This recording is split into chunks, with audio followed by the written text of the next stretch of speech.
It's -20. Oh, yeah, yeah. All right, Tom, we are now Can't hear. recording to the cloud. Take it away. Okay, thank you, Lou. Thank you all who have joined us here in the room and on Zoom. Because A it's going into reminder Yeah. to those on Zoom to please mute your microphone. And to ensure better signal quality, you don't need to have your camera on. If Lou didn't say it or Rick didn't say it, if you have problems with the Zoom, just log out and log back in. That usually takes care of the problem. For those who don't know me and even those who can't see me, I'm Tom Finger, the organizer, host, along with Lou, of the Great Decisions series. Our subject tonight is the United States and China. Those who've been attending Great Decisions for some years or decades have heard me speak about China many times, but tonight I'm delighted to have enlisted a colleague from the State Department. Matthew Dolbo is a career member of the Senior Foreign Service. He's an Asia guy. He's had multiple postings in China, in Japan, and in Korea. He has served on the National Security Council staff. His most recent overseas assignment was as Consul General in Okinawa, Japan. And he's now in the second year of a 2-year assignment at Stanford as a visiting research fellow. And he has picked up some of the teaching on US, China, and American and Chinese views of global issues.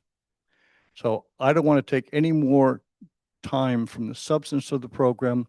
Matthew will speak for 45, 50 minutes or so, and then we'll open it to questions and answers. So Matthew, over to you. Thanks very much, Tom, for that kind introduction. Good evening.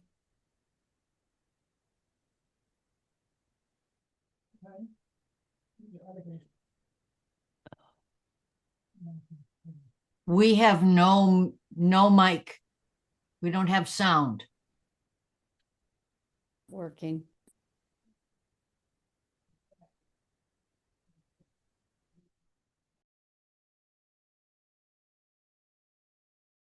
Still not on.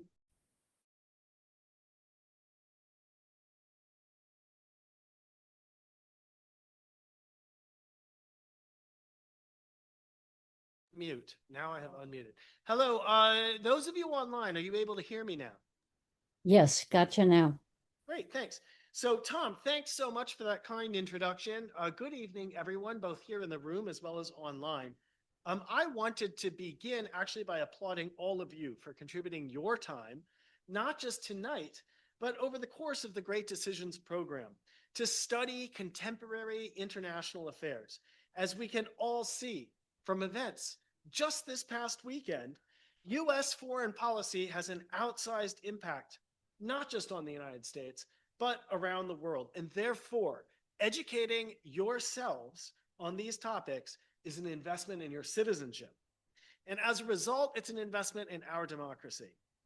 So let's give Tom and our organizers a round of applause for organizing these wonderful discussions. He's a bit of a performer. Now, if it's okay with I all could of hear, you, I could hear you. Oh, I'm, You're if not the muted. participants could No, I please don't mute think so. themselves. it's muted. Oh, I If the- see. If participants could please mute themselves, that would be wonderful. So if it's okay with all of you, I am going to attempt to do this presentation in a bit of an interactive way. What that means is in the room, I have a few questions. I'll ask for a show of hands.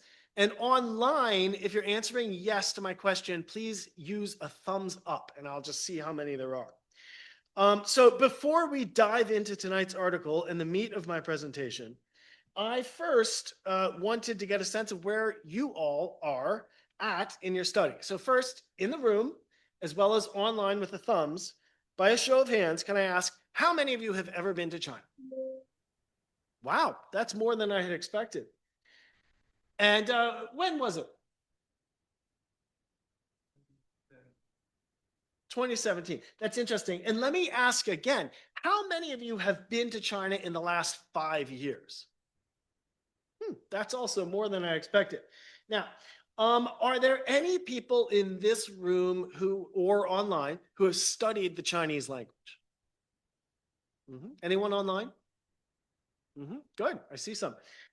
Now, finally, because the Great Decisions program is meeting in the First United Methodist Church of Palo Alto, I also am just curious if anyone in this room or online has ever been to a Chinese church, either here in the United States or overseas. Yeah, interesting, right? And you'll see why some of these questions are relevant as I get into my presentation. So, it's good to know that this group is approaching our topic not just with book smarts, but with some real world experience. Now, turning to my presentation, today, there's two distinct parts. First, I'm going to briefly review the main arguments of tonight's discussion article. Now, I know you've all read it and you've taken notes. So the purpose of my providing a review is only so I can comment on it. It's not to, necessarily educate you about what you've already read. I'm going to offer some commentary along the way. In brief, I will agree with the bulk of the substantive points that the author makes, but I'm going to challenge some of the interpretations and conclusions. This first part of my talk is going to take about 20 minutes. And then after that, I'm going to pivot to tell you about some of my personal experiences studying and later working in China. The latter part is going to be for about 30 minutes. And during that time, I'm going to trace an arc from about the late 1990s until around the end of the 2010s. And what we're going to see in that period is that there's an era which begins with a burst of optimism in the United States about China's rise. And it builds toward a denouement about 20 years later that's, let's just say, quite different. And in this second part of my presentation, one thing I'm going to highlight is the importance of what we call people-to-people ties. And that's an element of bilateral relations that was missing from the study article. It's a complement to the three focus areas of the article, what the author calls economic, military, and political competition. Now, instead of reciting research, I'm planning to tell you about what brought me into the field of US-China relations and then some of the challenges that I observed from an American perspective. At the conclusion of this second part, I'm going to knit together the two sections that I'm presenting tonight, and then we'll transition to discussion. My presentation is going to draw from over 25 years as a US diplomat, primarily focused on China. And these years have included 6 at the American Embassy in Beijing and 3 at the American Consulate in Hong Kong. Now, besides work in China proper, I also helped to reboot US policy towards China, both at the United Nations and later at the White House, where I served in the National Security Council at the beginning of the first Trump administration. After that, but before coming to Palo Alto, as you heard, as the American Consul General in Okinawa, that is the southernmost part of Japan. It's beautiful subtropical islands. Just imagine white sand beaches and azure seas that also hosts the bulk of US military forces close to Taiwan. That is particularly our Rapid Response US Marine Corps. Now, so that I can be as open as possible, my comments tonight are off the record. And that means you can't quote me even indirectly. For the publications you're all writing, you can't say a US diplomat said blah, blah, blah, like nothing even indirect. And what I'm going to say today are personal reflections shared among members of the community and not the US government's views, certainly not the views of my employer. Now, finally, as a current US government employee, I'm not at liberty to publicly critique current US foreign or domestic policies, just so you understand during our Q&A. I'm sure you all have a lot of opinions about that. And I can try to help you understand what's going on, but I can't join in any criticism. So by the time we finish this discussion tonight, you should be able to articulate your views on 3 topics. Number 1, recent economic, military, and political dimensions of the US-China relationship. Number 2, challenges that US foreign policymakers have experienced related to China over the past 30 years or so. Number three, opportunities to strengthen mutual understanding between the United States and China from the ground up. And that means from people like yourselves. Now, recognizing that this group is hosted by the First United Methodist Church of Palo Alto, but is obviously very diverse. As a Christian, I am going to begin with a prayer. So, for those of you who wish to join, dear God, thank you for this opportunity to fellowship through learning with the brothers and sisters at the United Methodist Church in Palo Alto, as well as members of the community who are joining us online. Thank you, God, for the many opportunities you have given me to study, travel to, learn about, and experience your presence in China. I ask that tonight you give us all in this room and online ears to hear your voice in this discussion and a heart to receive your word. I ask that you release the revelatory ministry of the Holy Spirit and fill us with curiosity and humility. Lead us, Lord, to identify specific opportunities for each of us individually and as a community to serve as your ambassadors. In Jesus' name, I pray. Now, let's turn to the article. The author is a respected practitioner and a scholar, a fellow at Stanford's Freeman Spogli Institute for International Studies, and a member of the U.S. Air Force Reserve. Perhaps you might have had the privilege of attending remarks that she has delivered at Stanford. There have been many seminars, for example. Well, here in this article, the author proclaims right from the start, U.S.-China relations have reached an all-time low. Now, whenever I hear hyperbole, I think we should all be careful. And so with that as our starting point, right at the starting gun, so to speak, I think it's an invitation for all of us to be critical readers. Indeed, as we will get further into in a few moments, obviously, there's no doubt challenges in the U.S.-China relationship. There's many of them. However, objectively, I think it is very difficult to support the author's claim that current challenges surpass what the US and China have experienced in the past. Just for example, you might not be aware, but did you know in the late 1800s, the United States actually established on its own and then jointly administered together with Japan, the United Kingdom, and other powers, what was effectively a colonial concession operated by the United States in Shanghai. And I'll tell you, from the Chinese point of view, that's worse than it is right now. Second of all, following the establishment of the People's Republic of China in 1949, there were decades with a nearly complete lack of bilateral ties, including China's descent into famine and chaos during its so-called Great Leap Forward and Cultural Revolution. And I'm not sure how many of you in this room and online are aware, but Tom Finger played a very important role ending that period of US-China isolation, mistrust, and animosity, which was a much deeper nadir than what we have now. Finally, during the Korean War, US and Chinese forces engaged in heavy and direct military conflict, obviously surpassing anything that is occurring right now. So thus, I would argue that, in fact, fortunately, US-China relations are better now than they have been at some points in the past 150 years. Next, the author states, quote, "Mutual suspicion and hostility mark a sharp deterioration from engagement and cooperation that defined much of the US-China relations for the past 4 decades. Here, I'd just be cautious. I question the use of the term hostility. I'm just not sure what that means.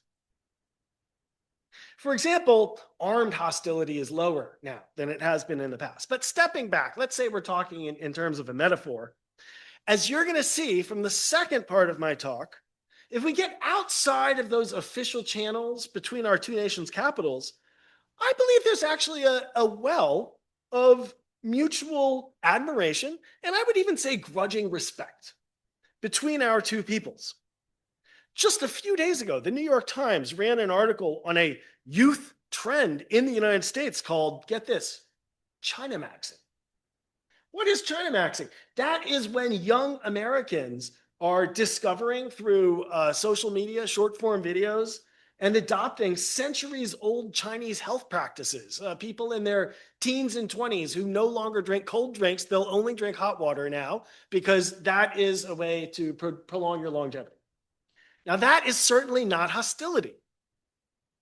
Also, continuing with that same quote by the author, I believe it's a stretch to argue, quote, cooperation defined US-China relations for the past 4 decades. In fact, as we will see in the second part of my talk, while there has been much dialogue for 4 decades about prospective cooperation, in reality, this fantasy typically amounted to very little actual cooperation. Take the 6-party talks on North Korea's nuclear weapons program, for example. A decade of formal dialogue, including investments of resources, time, senior personnel by the United States and China, led to little concrete progress to halt North Korea's nuclearization effort. Continuing, the author asserts, quote, the downward spiral of US-China relations began during the first Trump administration. And here, I would argue that many China watchers would not use the word began in this sentence. Perhaps accelerated might be appropriate. Instead, looking to the origins of the current phase of US-China competition, I believe there was a dramatic shift in China's own foreign policy following China's accession to the World Trade Organization. I'll tell you more about that. And the author actually acknowledges this in the article. Next, the author states, quote, Biden, as a candidate, criticized Trump's China tactics, but once in office, built on them.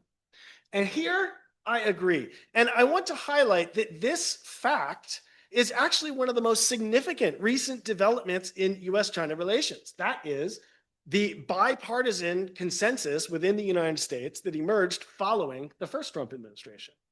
Now, looking back for a moment, when I was dispatched to the White House at the start of the first Trump administration in 2017 to help craft our new economic policy towards China, at that time, 9 years ago, the tools that we refined to create reciprocity in the US-China economic relationship and new US leverage, and that's not just tariffs, by the way, but also what we call export controls, restrictions on cross-border investment, the establishment of a new $60 billion US development finance institution for starters.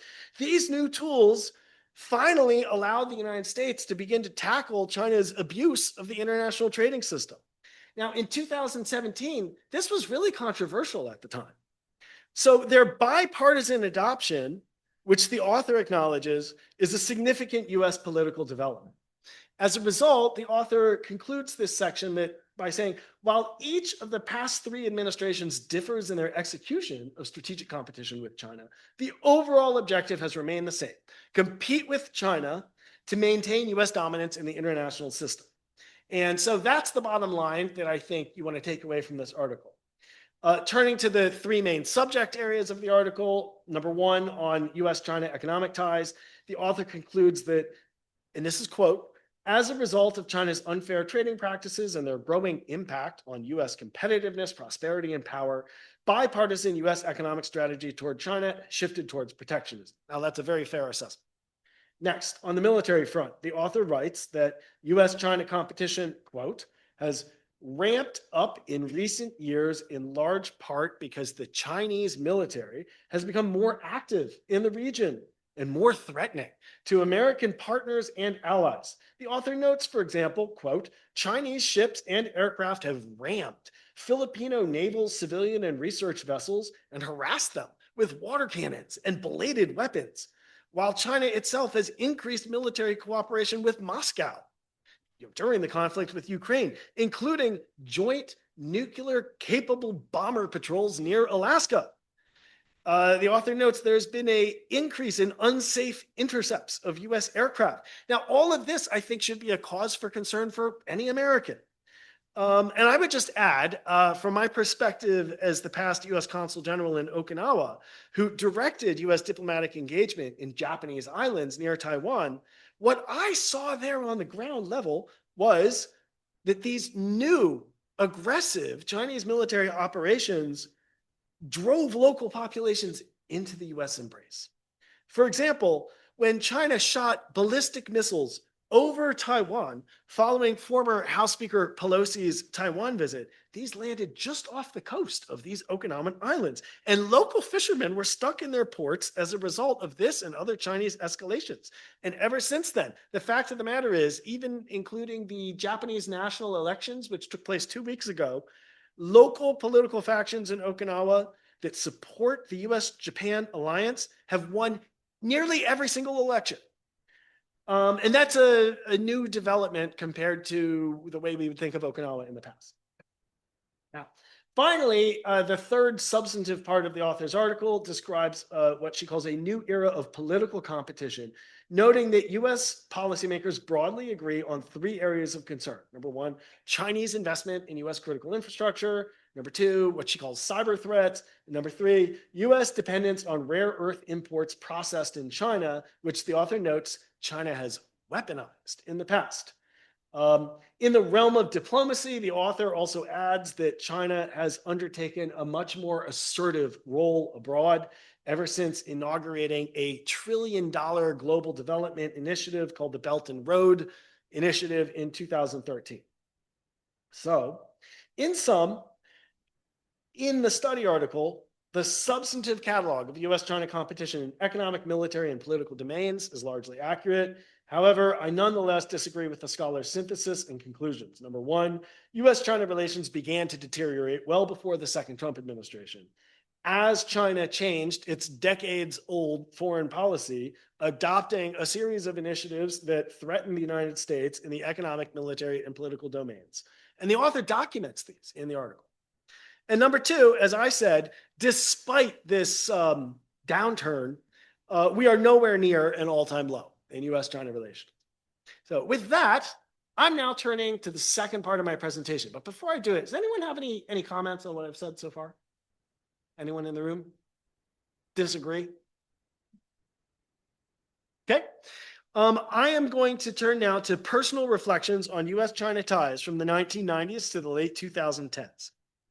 In retrospect, this is a fascinating arc of history, and I believe we should begin to study it this way. In fact, my time at Stanford has taught me, I believe now is the time that we can begin to look at the 90s as a liminal moment in history, the same as we might now currently look back at post-World War I Germany, or Bohemian Paris, something like that. It was a rare period in history when a major culture opened up following a period of intense upheaval. And there are important lessons to learn from that. These are rare moments that we as humanists and scholars can learn a lot from. So, I'm going to commence with my personal story and then shift to some professional experiences and wrap up with some practical application. So first, the personal story. As a kid, growing up in Connecticut in the 1980s, I was fascinated by the Chinese characters I would see in New York City. My mother was a French teacher, and that's what I had studied in school, French. My public school at that time offered only French and Spanish. When I got to college at the University of Chicago, I decided to expand my linguistic horizons. I took Italian. My dad was living in Italy at the time, so I studied Italiano for a year. Very similar to French. It wasn't that hard. But that experience caused me to discern. I love studying languages. And I wanted to study something harder. So I contemplated, Chinese, Japanese, or Russian. And I chose Chinese because it had the most people who spoke it. I wanted to make 1 billion friends. Plus, I figured that if I could read Chinese, I could later pick up other languages, Japanese, Korean, etc. In retrospect, I realized decades later that there were additional reasons in college why I wanted to study Chinese. So Chinese has a cultural concept, one among many. Some of you may recognize this if you've studied it before. Tuanyuan. It means to gather in a circle festively. It kind of reflects the spirit of Chinese New Year. Another one, 吃喝玩乐, that literally means eat, drink, play, happy. And it reflects a certain extroverted spirit of Chinese culture. Some of us who aren't familiar with the Chinese language might superficially perceive Chinese people as being loud. You know, different cultures and different peoples have different audible boundaries, and it's different in China compared to the US. Now, the Chinese Students Association at the University of Chicago used to have fundraisers on the quadrangle where they would sell pineapple buns and honey roast pork buns that they had hauled in from Chinatown. They were so energetic and talkative, and I wanted to learn how to talk to them. I noticed that some of the older students looked out for the younger ones. And there were these unspoken social roles that were just very curious to me. I studied anthropology in college, so like this cultural stuff was very interesting. And so for my second year of college, I tried to sign up for the Chinese class, but the roster of the class was full. At the University of Chicago at that time, for entry-level Chinese for non-native speakers, they accepted 12 students per year. And so I was on the wait list. And the teacher, he was a very strict older man. And he was very focused on tones and pronunciation. A lot of Americans speak Chinese as if I spoke English like this. And it doesn't sound correct. And he really emphasized to us the phonetics. He would write out short stories that we had to memorize in a linguistic theory called expansion. And I can still remember to this day that Old Man Zhao's hats are good and cheap, and I like to buy them. Every class, that instructor would tell the dozen waitlisted students all sitting on the floor in a room with just 12 desks that we should give up and leave. One of the 12 registered students dropped out. So there was one spot, and whoever got the highest score on the next week's quiz would be let into the class.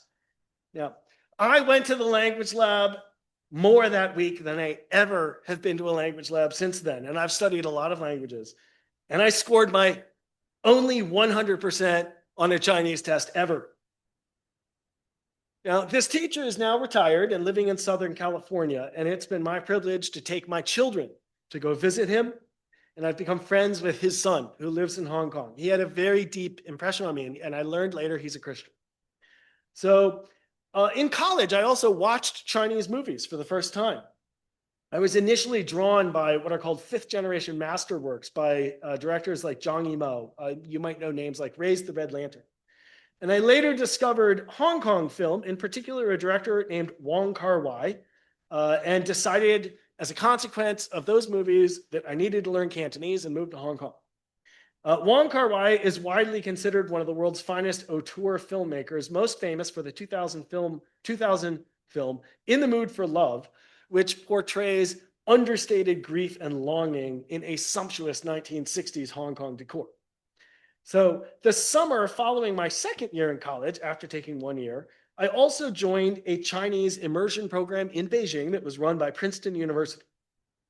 There, some University of Chicago graduate students invited me to go with them to the US Embassy for the Independence Day reception, because apparently in 1996, any American in Beijing could just go to the embassy and celebrate the 4th of July. Now, those students also told me about something called the Foreign Service Exam, the annual test to join the US Diplomatic Corps. So in my senior year, in the midst of applying for jobs and preparing law school applications, a classmate from Princeton and Beijing reminded me she was taking this exam. And why don't I do it too? And I knew that I liked studying languages. I knew I liked living overseas and meeting people from other cultures. And I had always been interested in politics. So why not take the exam? I didn't study for it. And I was one of the few percent of test takers who passed it. And I don't normally include that detail in my talks, but here, amongst friends, I am mentioning it because I believe that both getting into Chinese class and into the US Foreign Service were both miracles. So next, I'm going to tell you about my professional experience navigating from a period of optimism about the US-China relationship to an era characterized by a sense of difficulty and mistrust.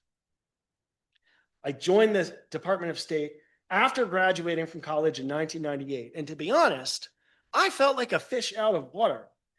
Many of my colleagues were older. They had studied international relations in graduate school, and they knew exactly what they wanted from the Department of State.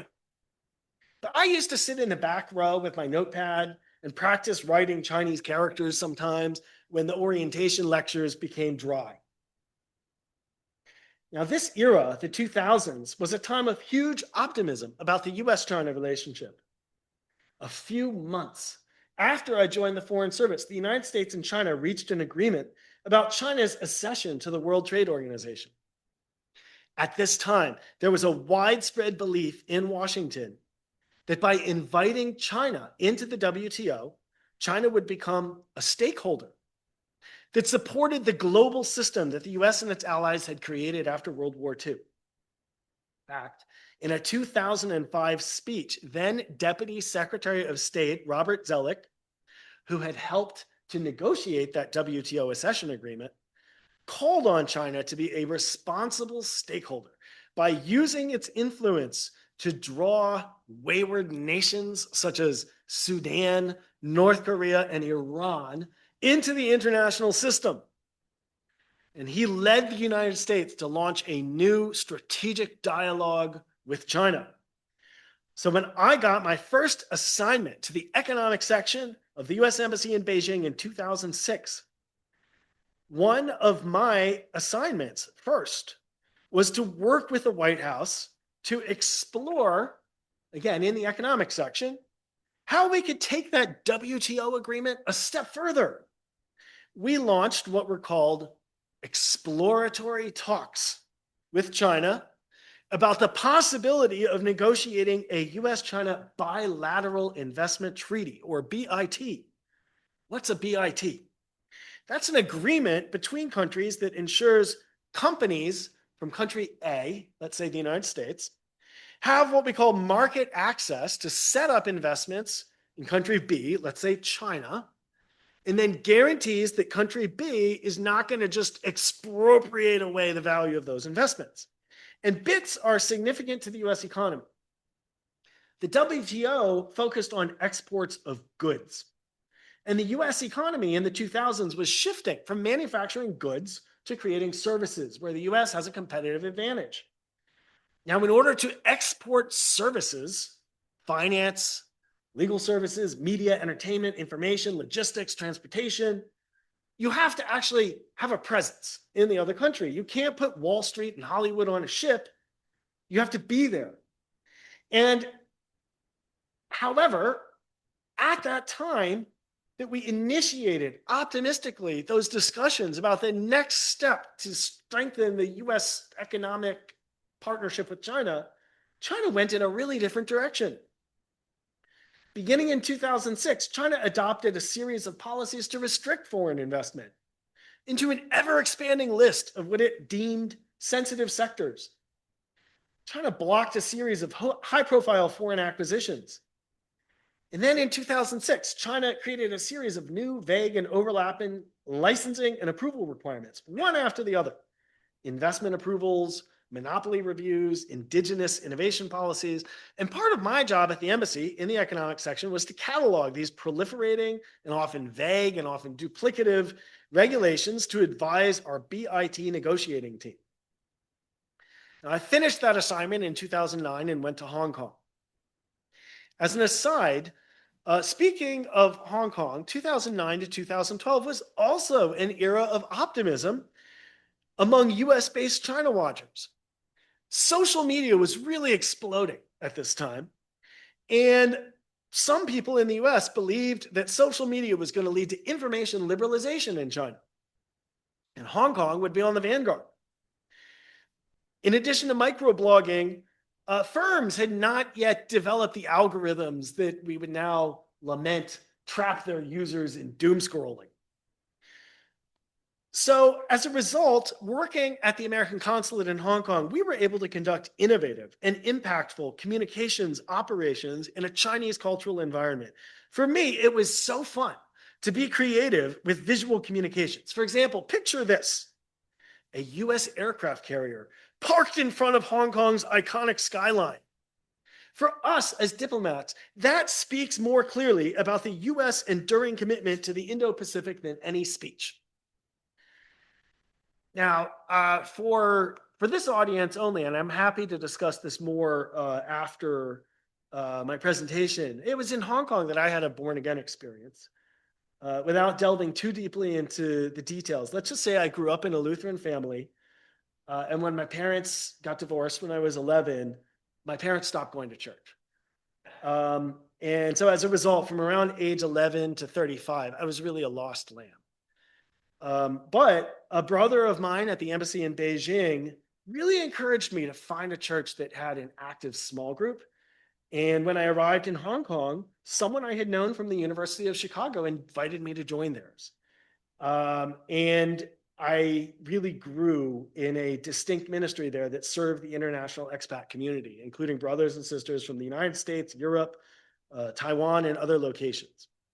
I was incredibly blessed.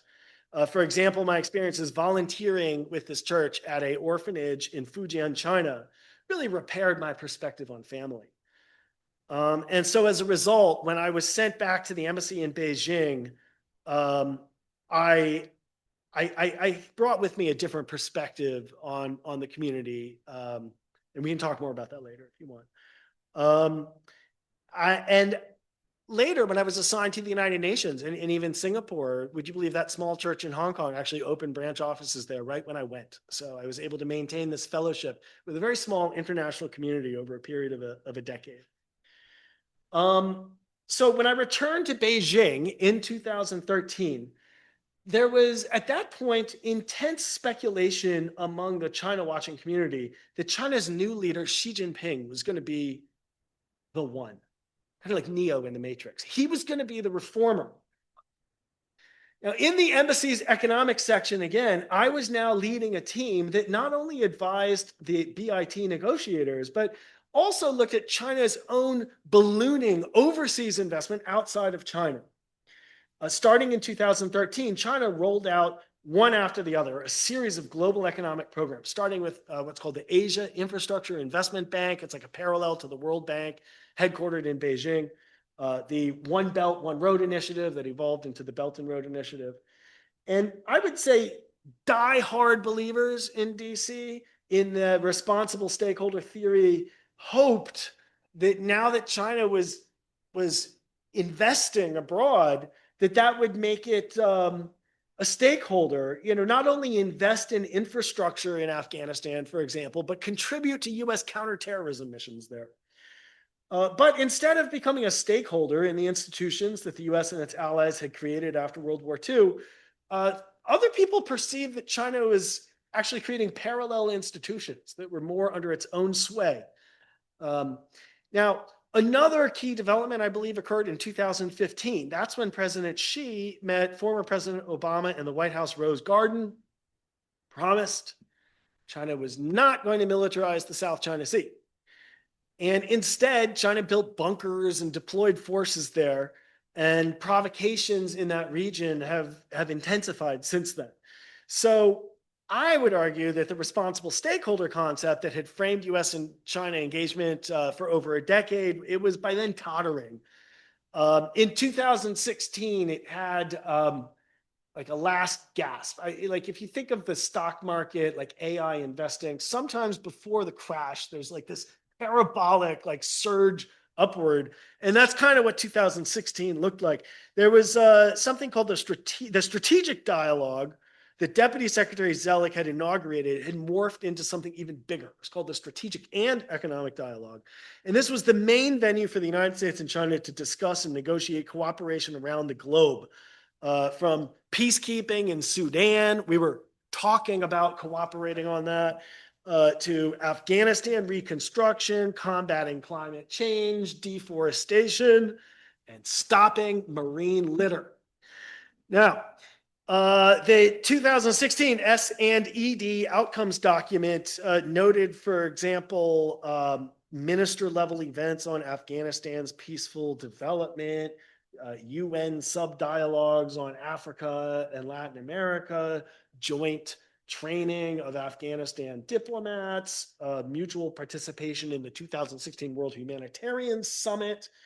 We mutually, this is all public, by the way, from what's called outcomes documents. We jointly called on the leaders of South Sudan to enable delivery of humanitarian assistance and expressed our deep concern over the humanitarian situation in Syria.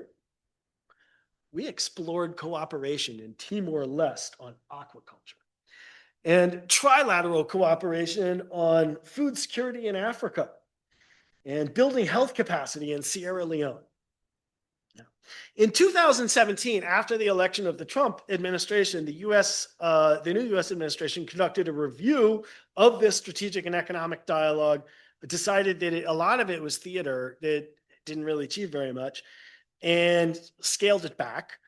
At the same time, the U.S. trade deficit with China, which I had been focusing on in the economic section, really continued to balloon. China never liberalized those investment restrictions. And one thing that we saw happen in the late 2010s was that the US business community stopped being this ardent backer of US-China ties. In January 2020, China and the United States concluded the phase one trade deal to shrink our imbalance, where China committed to achieve a market-determined exchange rate, for example. That's Article 5.2. To eliminate technology transfer requirements for inward investments, that's Article 2.2, to purchase an additional $200 billion of US exports compared to 2017, that's Article 6.2. And China did not achieve those goals. So this is the big deal in 2020. It didn't happen. And then COVID happened. 7 million people dead. Let's not forget that. And an estimated cost globally of $16 trillion. And let's just, all of us, reflect on our personal experience. I'm sure the pandemic impacted all of you. I had a newborn at that time. We were living in DC, and my family was locked in our small apartment for weeks at a time. My wife, God bless her, with the exception of going to the pediatrician, she didn't leave our apartment for 6 months. And at the same time, images of China's lockdown that we all saw on TV, if you were watching CNN back then, looked really Orwellian. And so many Americans came to believe that China was not being transparent or wasn't really cooperating about the origins of the virus. And then China also adopted these travel restrictions to prevent its own people from going overseas. It made it harder for Americans to go to China. Chinese tourists disappeared from other countries. I'm mentioning all that because, one of the themes underlying the second part of my talk is people-to-people ties. And COVID really took an axe to those. Now, looking back at my professional experience working on China issues from 2006 to 2024, I observed that many of my colleagues in the US government during this period of time shifted from optimism toward frustration. And I believe, and this is something when I mentor new officers, I emphasize diplomacy is conducted not just between nations, but between people. And so when you lose optimism, it's just like in the stock market, Adam Smith talked about animal spirits, right? When people lose optimism and shift towards frustration and mistrust, all kind of technical cooperation becomes a lot harder. Many people in the US at that point saw a country that had an extended, unbalanced trade relationship with the US, obtained the benefits of the global economic and security system without maintaining it, made promises at the leader level that it didn't keep, failed to cooperate when lives were on the line. And the worst thing for China was it created this Orwellian image of itself. Now, obviously, that's a very one-sided, US-centric perspective. If you asked a Chinese diplomat to come in and tell you what they saw from 2006 to 2024, you get a very different perspective. I mentioned, I think we're at a period where we can look back at this historically, and there are going to be biographies and narratives of this period of time and how this kind of loss of optimism impacted decisions that were made at the one-to-one level. So, despite all of this disappointment, and despite these dashed hopes, the reality is that we need only look to the recent past to identify blossoming US-China exchanges. Now, was it cooperation on aquaculture in East Timor? No. It was between scholars and business people and cultural icons and tourists. And those people are the reason that we are not at the lowest point in US-China relations ever. So in the 2000s, a sense of opportunity, progress, and budding international connections attracted waves of Americans to China. And the people who went there, they enjoyed a lively scene of cultural fusion, social experimentation. It's hard to believe this, right? But artistic innovation and growing market opportunities. For example, as a diplomat in China, I got really fascinated by what's called Art Deco architecture in Shanghai. Shanghai really boomed in the 1930s at the same time that they were building the Chrysler Building and the Rockefeller Center in New York City. And there was this kind of global dialogue of style that took place back then. And there's these remnants. I've learned in Stanford, there's a word palimpsest, which means when you write something on top of itself over and over and over again. And the physical infrastructure of Shanghai is palimpsestic. It reflects history and layers of history. That's just one personal thing that I was interested in. It also illustrated people-to-people ties, maybe not the best ones, but the connections that existed between our countries in the 1930s. When I arrived for work in Beijing in 2006, there was a place called the Bookworm Cafe, which was not only a bookshop, but a salon that had author talks. And because that part of Beijing was like very physically dense, like you'd go out and you'd see people at a book talk, and then like you'd go get coffee afterwards, and then you'd go to karaoke. It was very lively. And in between negotiating the bilateral investment treaty, you might find me at cafes in the 798 Art District with my notepad, still practicing writing Chinese characters. That art district was formerly a munitions factory that was built by the East German government during a period of cooperation with China. It's very Bauhaus style. And then it is a great example of architectural adaptation and reuse. Got turned first into studios and then gentrified into galleries. It's a very cool part of Beijing. If only we had something like that in Palo Alto. So I think many of us, maybe in this room, maybe online, might have stories like this. Personal stories of intrigue about China, its culture, and what I've said, I've realized was a really unique and momentous period of change that it was going through. And the truth is, I regularly hear similar stories from Chinese friends about the United States. And these subjective experiences are a source of knowledge about effective people-to-people ties. As US diplomats, we are accustomed to saying that people-to-people ties are the foundation of any bilateral relationship. When friction surfaces between two countries, we often hear people say people-to-people ties are ballast. And that evokes imagery of a ship that's being tossed in rough seas, but that huge ballast on the bottom helps it remain upright. Elaborating on the importance of US-China people-to-people ties, foreign policy luminary and Harvard Distinguished Service Professor Emeritus Joseph Nye said, if you have people-to-people contacts, you may not agree on everything, but you can't demonize another country the way that pure abstractions allow. Now, believe it or not, this is actually an area where the United States and China, perhaps surprisingly, still seem to agree. So at the APEC meeting that took place nearby here a few years ago, President Xi announced a plan to welcome 50,000 US students to China. And as recently as November of 2025, President Trump reiterated that he wants the United States to host 600,000 Chinese students. Now, that might not have come across to you in the news because there were other people in DC saying that we don't want Chinese students, but that's what President Trump said. So, in closing, despite the well-documented friction that the author notes in economic, military, and political domains, number one, deep US-China people-to-people ties remain available as ballast and as a possible source of communication, mutual understanding, potentially cooperation. Number two, however, competition with China is a rare area of bipartisan agreement. 3 successive US administrations have focused on fine-tuning this policy, not overturning it.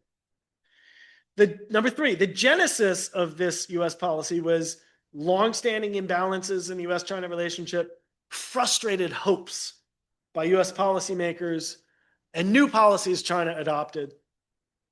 So what should we do?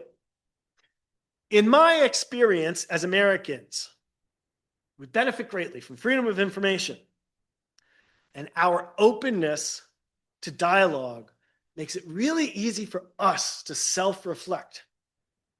However, as a scholar, what I notice is among American researchers on US-China relations, there is an over-focus on what the US needs to do to fix the US-China relationship. And I believe that if we're not careful, this curiosity on the part of Americans, it can veer too easily into self-criticism. And so I think in the past, sometimes when China was moving away from the US, with a sense of hope, pursued. And that led to, at times, superficial dialogue about cooperation. At the same time that China maintained grossly distorted policies that caused an unsustainable relationship. So in addition to asking ourselves, what can the US do? Especially those of you who have visited China, you have some familiarity with China, you want to ask yourselves, what should China do? And on a very practical level, there's some obvious recommendations, the two countries could do. Number one, both sides should intensify negotiations to increase direct air connections. Those were decimated during COVID. The cost of flying between the two countries is much higher than it used to be. Number two, for President Xi to achieve his goal of attracting 50,000 American students, China should evaluate the sense of risk that some Americans have about going to China. There's been dialogue between the United States and China about that, but in the past, China has prevented Americans from exiting China. Obviously, we all want any students who cross the border to feel safe and come home. A commitment for the safety of minors or undergraduate students, I think, would pay big dividends. But more importantly, number three, I think China has an opportunity to reflect internally about how to attract Americans and then implement and communicate consistent new policies to achieve this. For example, China could announce expanded market access in high-profile service sectors. China could launch a tourism campaign that highlights its many marvels. It could seek to proactively attract back to China many of the expats who formed the international scene there, who've since departed, maybe tax benefits or something like that. The PRC could develop media content targeting overseas audiences, like those movies I mentioned in the 90s and 2000s. Right now, they're very focused on communicating to a domestic audience. Of course, these are really difficult choices. I mean, China could stop persecuting Christians, right? Or, seek to resurrect the role of its cities like Hong Kong and Shanghai, which in the past has served as international hubs that benefited China's own development. I think there's a lot of those kind of missed opportunities. And as a diplomat abroad, I've witnessed surging American interest in other locations where I've been privileged to serve. My first assignment was in Korea. K-pop Demon Hunters is like, I have a child in first grade, and her little first grade friends, they bring these like K-pop Demon Hunters stuffed animals to school. It's like what the Transformers was in the 1980s. Japan is very attractive to many Americans. After COVID era tourism restrictions ended, I believe Japan, according to many studies, was the #1 beneficiary of international inbound tourism. Singapore, which I've had the privilege of serving in, following Crazy Rich Asians, there was this like renewed interest in how this tiny little country could become so prosperous. So I think China can and should try to compete with its neighbors to attract Americans. So in closing, I look forward to a productive discussion. I want to learn from all of you about this important topic. Thanks.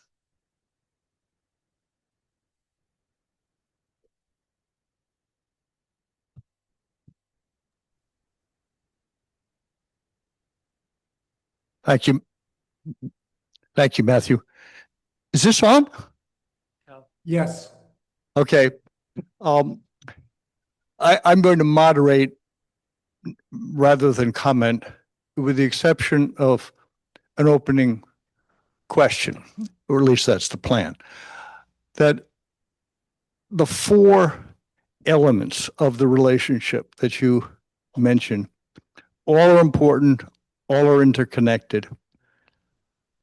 I want to focus on the people-to-people dimension of it.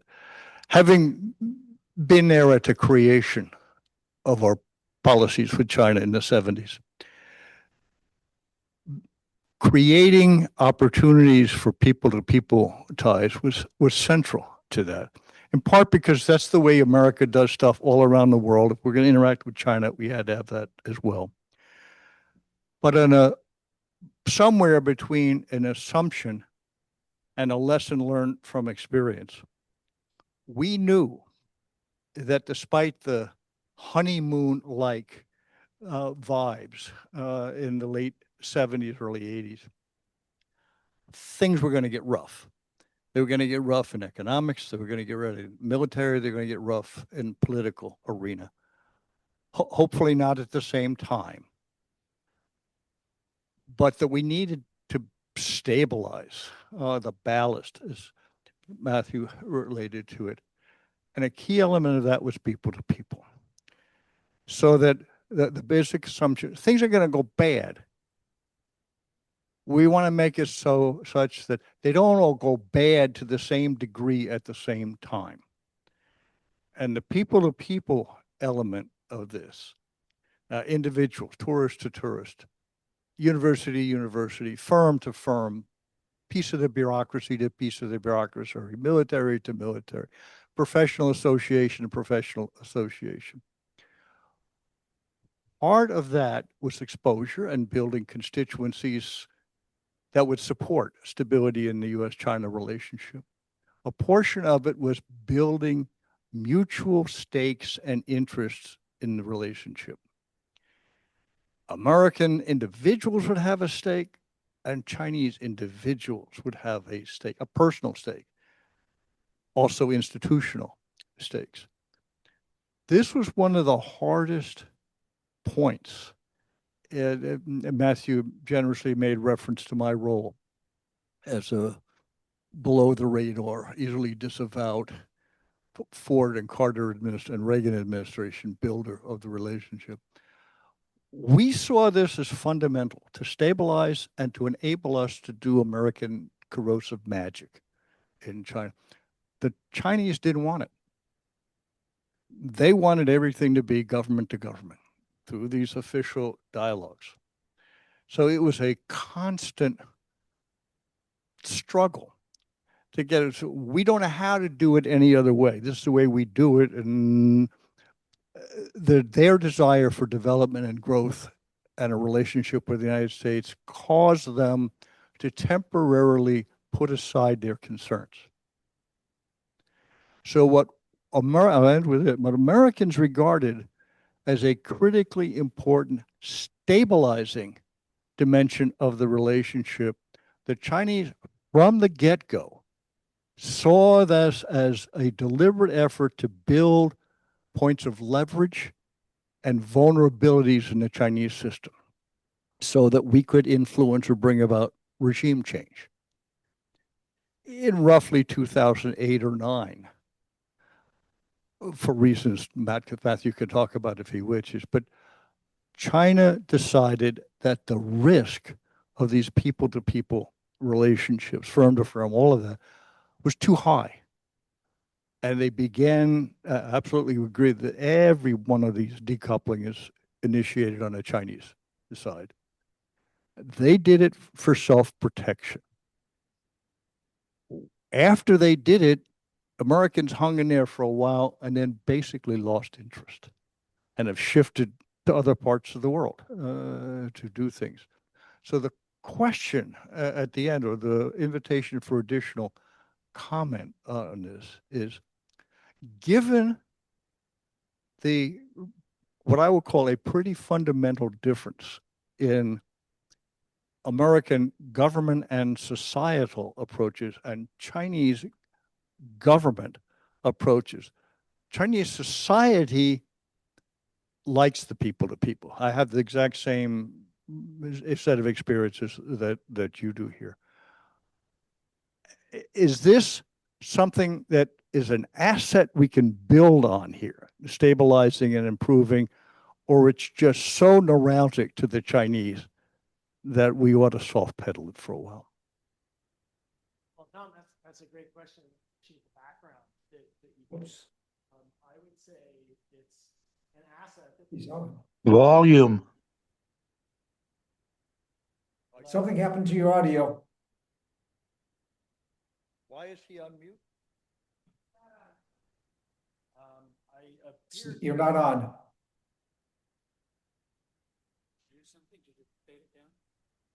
Test. This is on. Tom, I appreciate your question, and I also appreciate the time and thought that you put into framing it.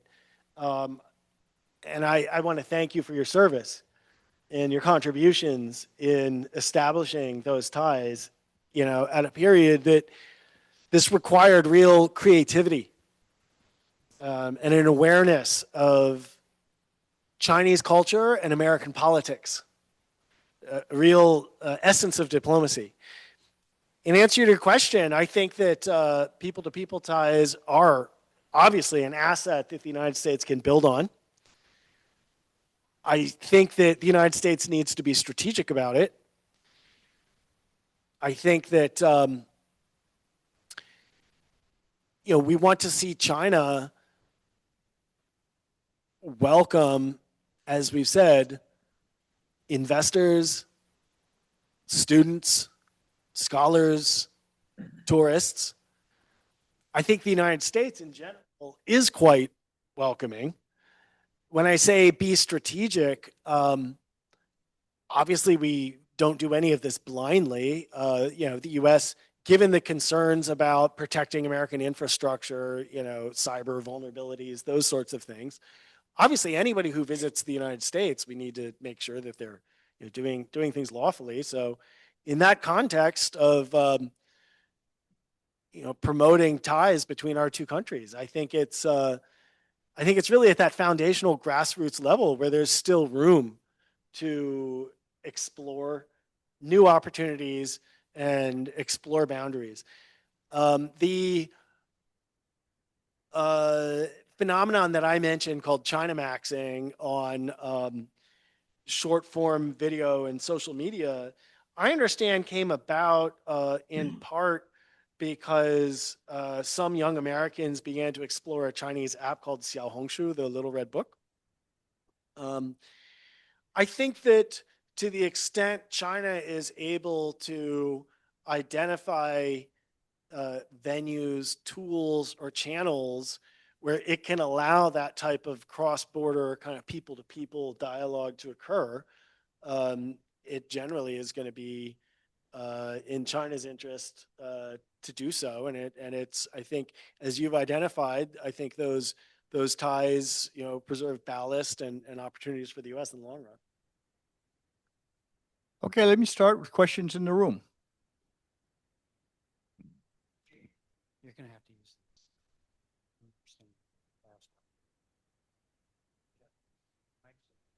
Thank you so much to both of you for your decades of service in developing the relationship between our two countries.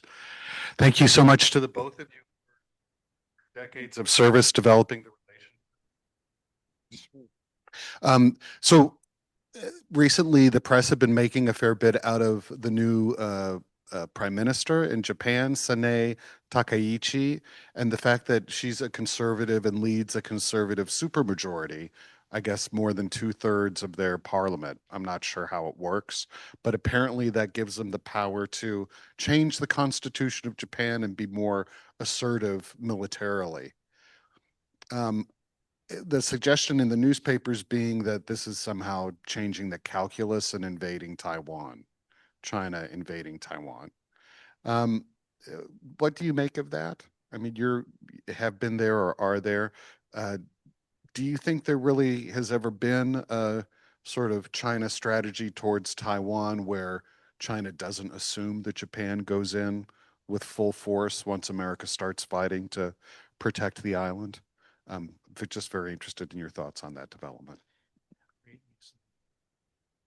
Okay, so I'm not going to speculate about what China's intentions are related to Taiwan. It's not.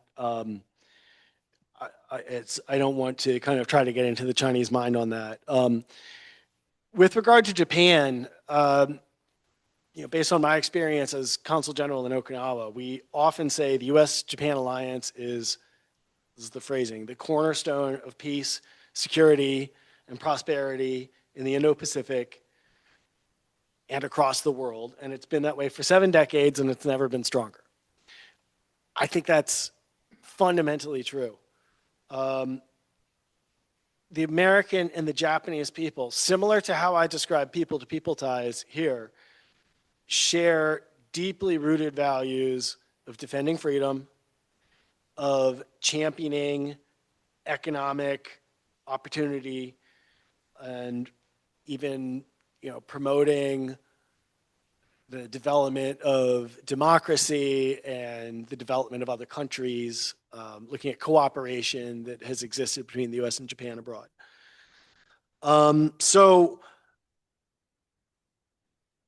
Japan, I think Japan's policy in the region is defensive in nature.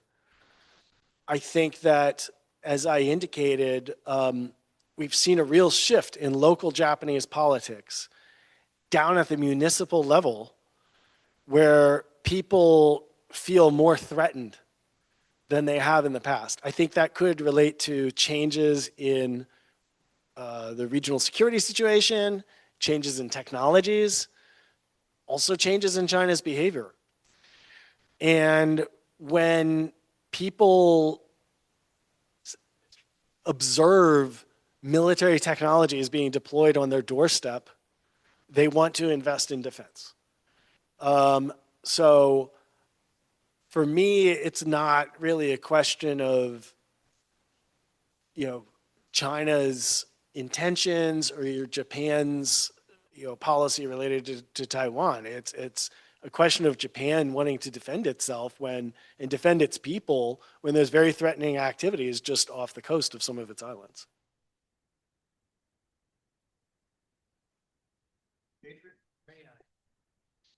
Thank you. Sorry. As an economist, I have a few economic questions.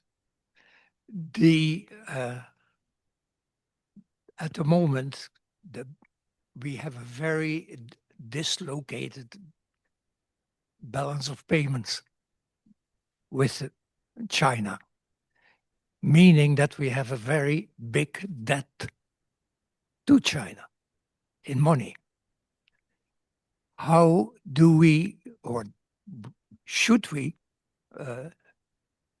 attack that situation and come to a more equilibrium, both in the balance of payments and in the very high debt to China? Thank you. Did the Zoom, did the question come through on Zoom? Okay. Normally, Yes, yes, it did. we say, repeat the question. Can you rephrase it? They heard. Yeah, I think they heard it. Well, thanks again. I mean, that's a very thoughtful question. I don't pretend to be an international monetary economist, so I'm not going to be able to probably answer that question to the degree that would satisfy you. But what I will say is that the United States has recognized, starting around 2017, and it's become bipartisan policy, that sustainable international economic ties depends on a degree of reciprocity. And balance of payments are driven by not only trade, but investment and portfolio investment as well. And I think from the US perspective, in order to reach a sustainable international economic situation with China, we need China to offer the same degree of market access to US firms that Chinese firms in the past have enjoyed in the United States. And until that happens, I think there's going to be, again, reciprocal measures adopted between the two countries.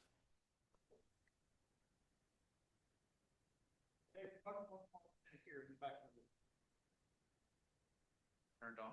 Yeah, point it right here. Okay. So, Close. okay, so now I've lost my track of thought. You were saying something about essentially the words you use very similar to the Americans pursuing the Chinese, having various initiatives. And it struck me, it reminded me of an old way that I framed the situation. China is a very large country, and it goes through phases of either being inward looking or outward looking. So of course, the extreme example of inward looking is the Cultural Revolution.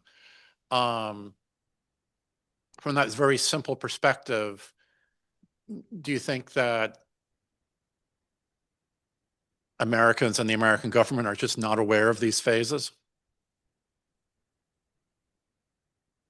I appreciate your question, but no, I disagree. I think the American government and many individuals who have worked on US-China foreign policy are aware that there are these phases. So I'm not sure why you would believe that that's not the case.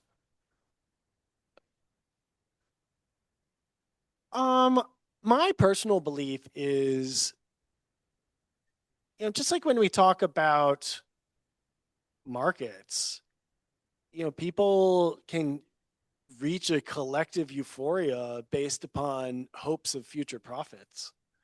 And I think it's very interesting to me to look at, who were some of the stakeholders.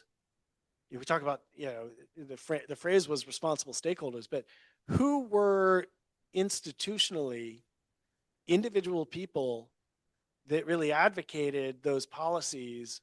What organizations did they represent? How did those organizations benefit from those policies?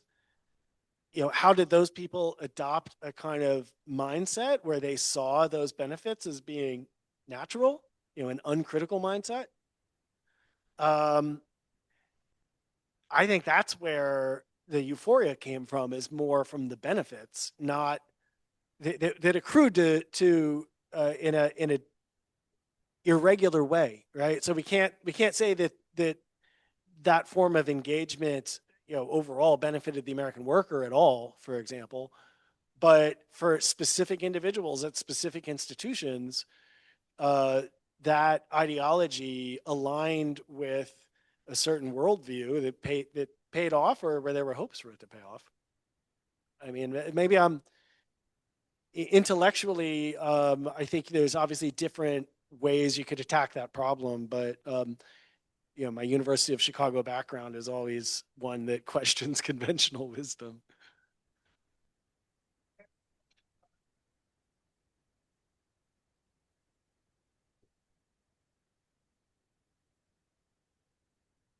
They can't hear you if you don't use the mic. He's not answering. Any questions on Zoom, Lou? Oh, there are none that we can tell. None at all.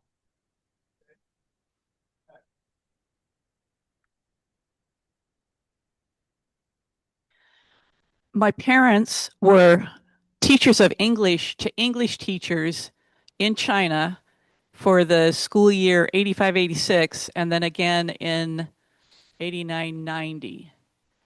And it was their impression that people who were the hardest workers in their school were members of the Communist Party and Christians. And they had motivations, variously, members of the Communist Party so that they could advance in the Communist Party. Perhaps the Christians had motivations of social, doing something good for their community. But it was also their impression that not that many people were actually members of the Communist Party. So there's this big group of people who were in neither of those two groups. I'm just wondering, in your experience in the 2000s, if that is still true, that people are, working hard when they're part of the Communist Party, and is it still a fairly small proportion of the population? I'm going to have to, punt on that. I don't know members of the Communist Party and how they work. Can't really comment. That a little bit of In the audience, numbers on it. members of the Communist Party would say that it was 50 million in a country of 1 billion. That the latest number I have seen from the party is that it has 90 to 95 million members. The latest official Chinese figures that I've seen on the number of Christians in China is 80 million. How can that happen, right? The 80 million number has got something to do with people in earlier decades.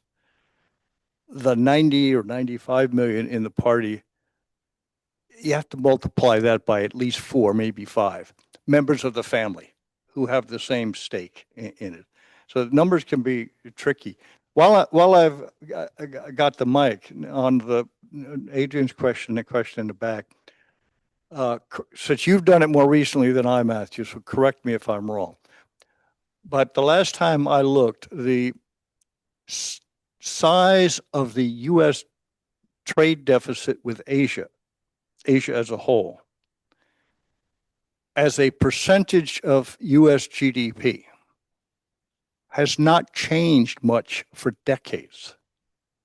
What's changed is where it's located. It was with Japan in the late 1980s and 90s. We had all kinds of economic disputes with Japan. It moved to Taiwan. Then it moved to South Korea. With both of them, we had intense trade and treaty negotiation. Now it's with China. It continues to get high, but I feel real safe in predicting it's going to move to Southeast Asia. Am I wrong?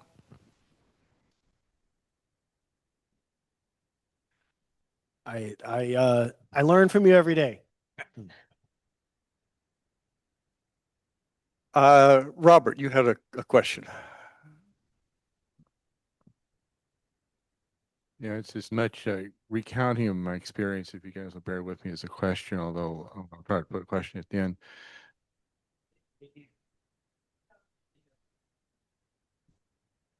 It's as much a recounting of some experiences I had in China as a question, but I'll try to put a question at the end.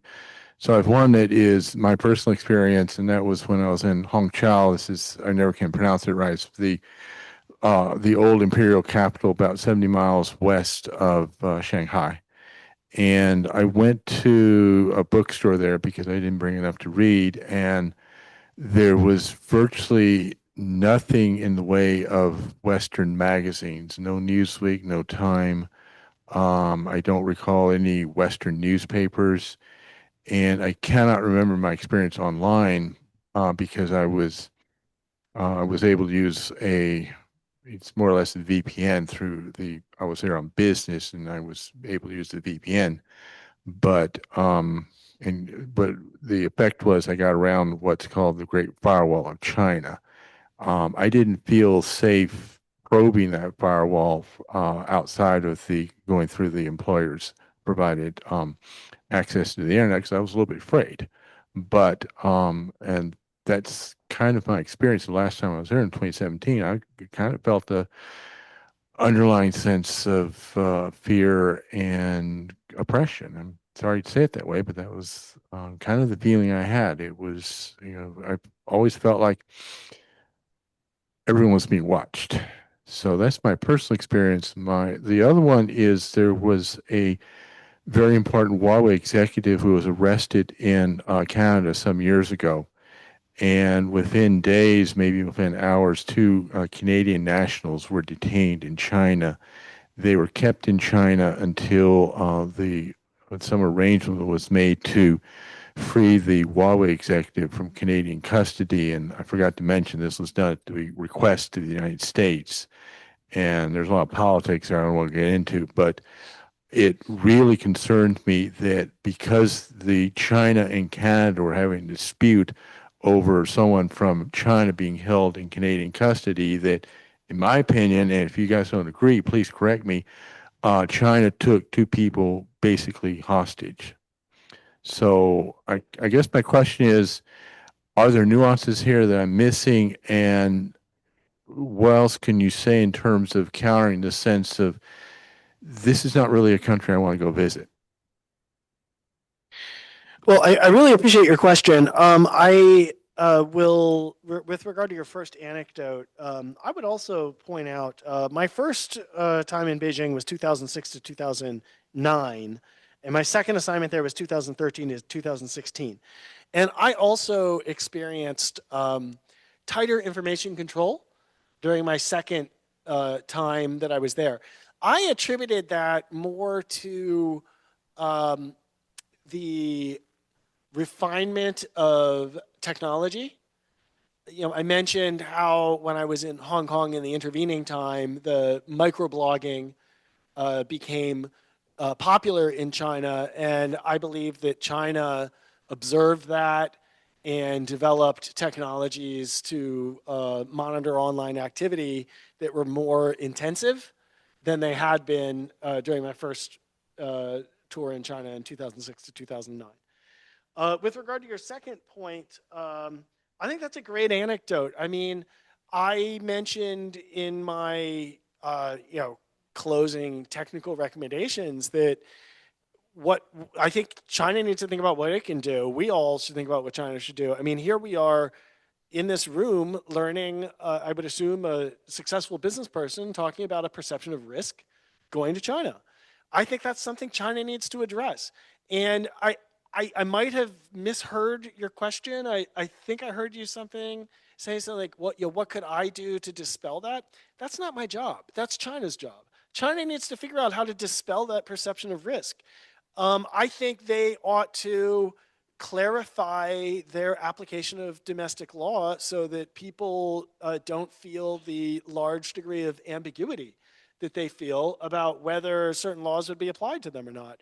China has a very different legal system than the US does. We have a case law-based legal system with precedent. China doesn't use that. It's a very adaptive kind of decision-making by its judiciary. I think that maybe they want to figure out a way to create some boundaries around that as it relates to risks that non-Chinese people feel.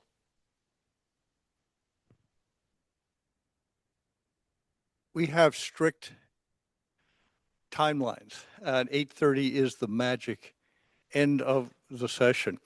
I do realize that there are more questions out there, and if we have some new ones on Zoom that we've missed, I apologize that we missed them.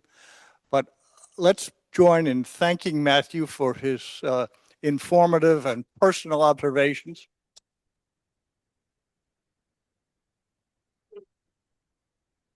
I will go home appreciating the perspective. As we close, a note for next week. Next week's session is on Ukraine and the future of European security. Our speaker will be Jim Goldgeier.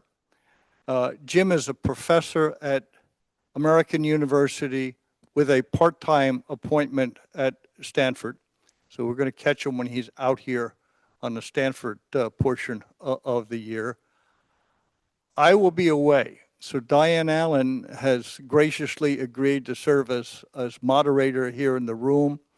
And Rick Allen is going to step in for Lou in handling the Zoom. So everything ought to be the same except the voice on Zoom and the face up front. I hope all of you, or most of you, will be back for the future sessions, including the one on European security. And once again, thank you, Matthew, for your service as a diplomat and giving us your evening. Tom, for moderating. And again, thank all of you for participating. I really appreciate the time that you've invested in educating yourself about an important and complex topic.